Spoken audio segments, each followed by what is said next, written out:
If you've been trading long enough to know better, but you're still not profitable, this is likely the video you've been missing. The reason you aren't profitable yet isn't what you think it is. You see it, you won't be able to unsee it. What I'm about to show you isn't another strategy tweak or a minor mindset adjustment. It's a complete reframe of what profitability actually requires. That reframe is what separates traders who eventually make it from traders who stay stuck no matter how much they learn. Isn't for beginners who haven't learned a strategy yet. It's for traders who've studied setups, risk management, and psychology, all the things you're supposed to study, still feel like something isn't clicking despite doing everything the books and courses told you to do. Seen this pattern show up in traders who should be profitable by now based on their knowledge and screen time.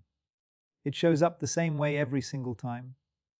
Once you recognize it in yourself, you can finally do something about it instead of continuing to bang your head against the same invisible wall. By the end of this video, you're going to have one clear, or how, moment. It's the kind that changes how you interpret your trades, your mistakes, and your results going forward. Not a new strategy, not a new indicator, another piece of information to add to the pile of things you already know. What you're getting is a shift in how you understand why profitability actually happens. That shift is what makes everything you already know suddenly start working in ways it hasn't been working up until now. It starts with a misunderstanding almost every trader carries for years without realizing it. Misunderstanding about what the target actually is and what you're supposed to be aiming for when you sit down to trade. To explain it, we need to talk about what most traders think profitability looks like and why that belief quietly holds them back from ever reaching it, no matter how hard they work. Traders aim for the wrong form of profitability. This is the first realization that has to click before anything else can fall into place. Happens is that traders chase being right instead of being aligned with probability. Those two things sound similar. They create completely different behaviors that lead to completely different results.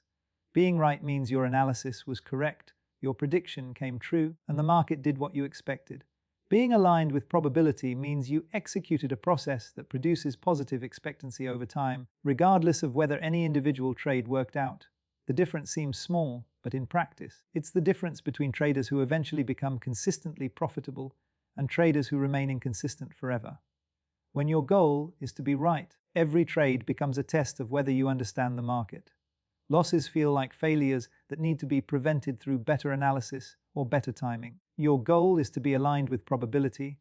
Every trade is just another execution of a process that works over time. Are expected outcomes that don't require fixing because they're part of how the math produces profits. Let me show you what this looks like in the day-to-day experience of trading. A trader refines their strategy endlessly, tweaking entry criteria, adjusting stop placement, and adding filters to improve win rate. They spend hours backtesting variations to find the optimal parameters. They look for setups that have the highest probability of working, avoid trades that create discomfort, success trade, by trade based on whether they were right about direction. Every loss triggers analysis of what went wrong. Every win reinforces the approach that produced it. The entire process is oriented around increasing the percentage of trades that work. This seems like responsible trading, like exactly what a serious trader should be doing. What's actually happening is that they're trying to prove they're profitable instead of being profitable. That distinction is what keeps them stuck. Proving profitability means demonstrating through results that you can predict market movement accurately, which requires a high win rate and careful trade selection that avoids uncertainty. Being profitable means executing a process that produces more money than it loses over time, which requires consistency and acceptance of uncertainty rather than avoidance of it. The trader who's trying to prove profitability will skip trades that don't feel certain, will exit winners early to lock in proof that they were right, avoid drawdown by reducing position size after losses, and will constantly adjust their approach based on recent results. All of this creates inconsistency in execution that destroys whatever edge the strategy had. It feels like smart trading because each decision seems defensible in isolation. The problem is that these defensible decisions add up to random execution.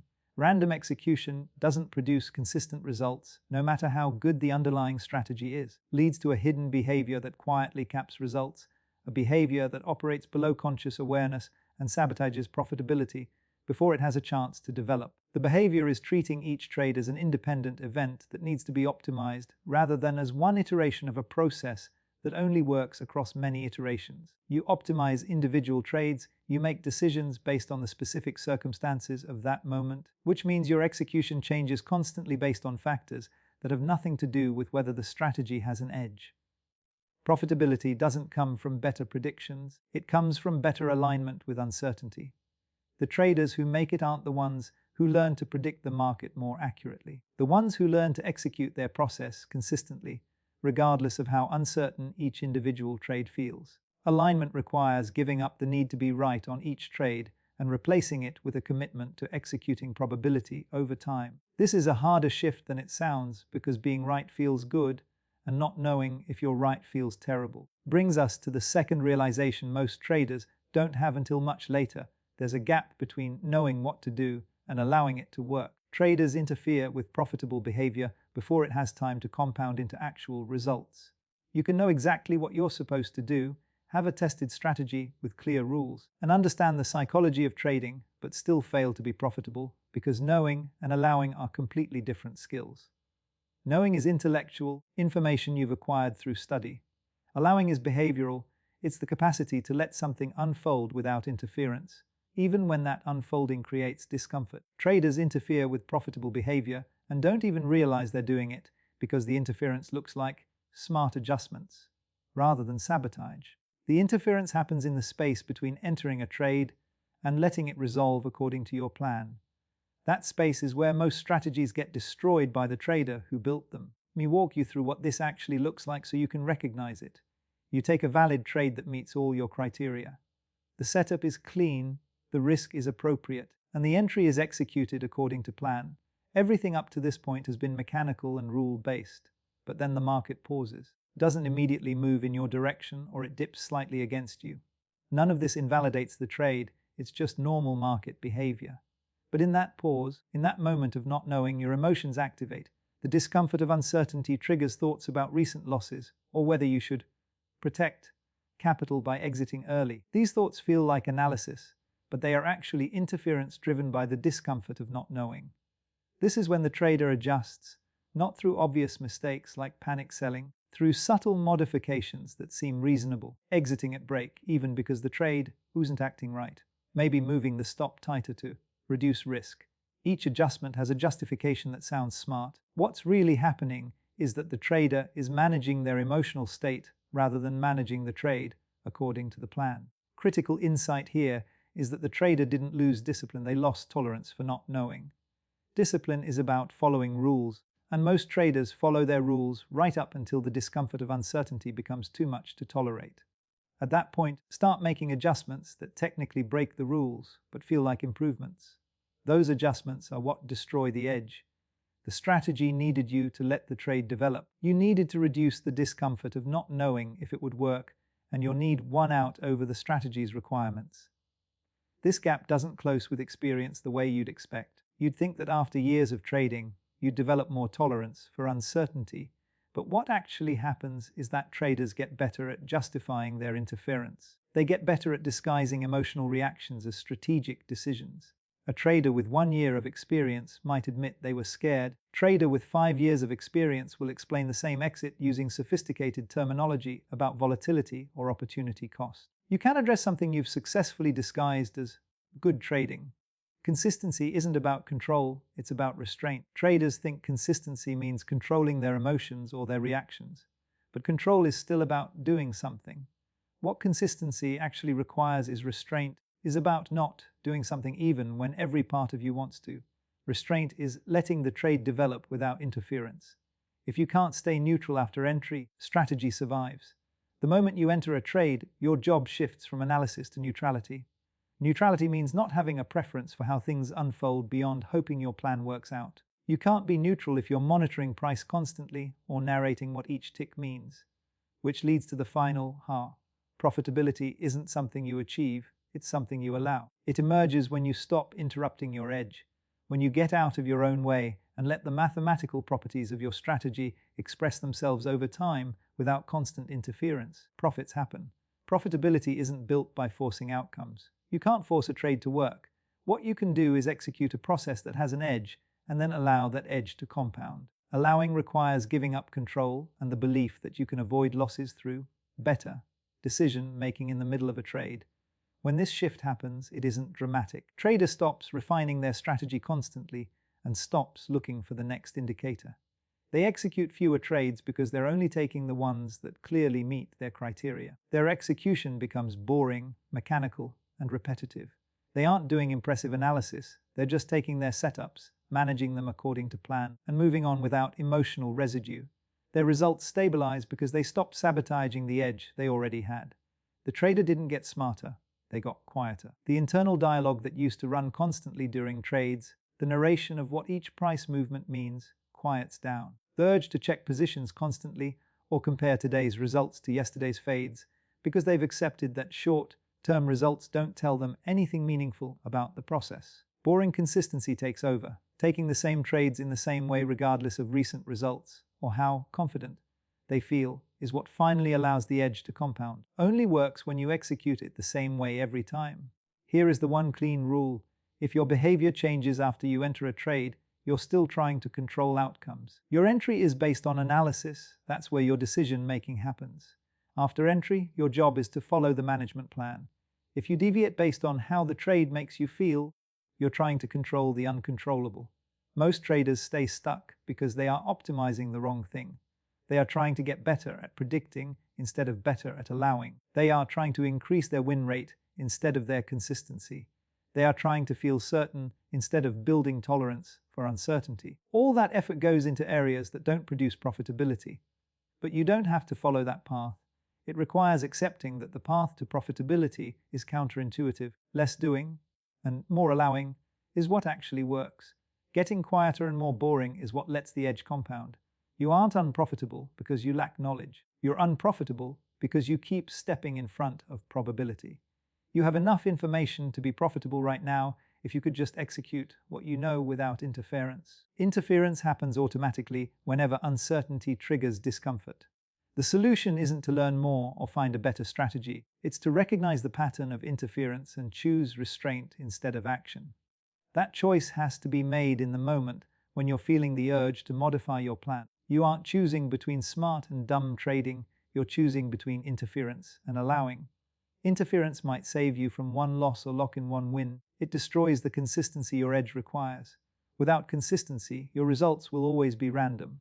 Allowing might feel passive and leave you uncomfortable. It preserves the consistency that lets the edge compound. In 2026, profitability won't come from doing more, it'll come from interfering less. The traders who break through this year won't be the ones with a new secret indicator. They'll be the ones who realize they already have what they need, and the only thing standing in the way is their own interference.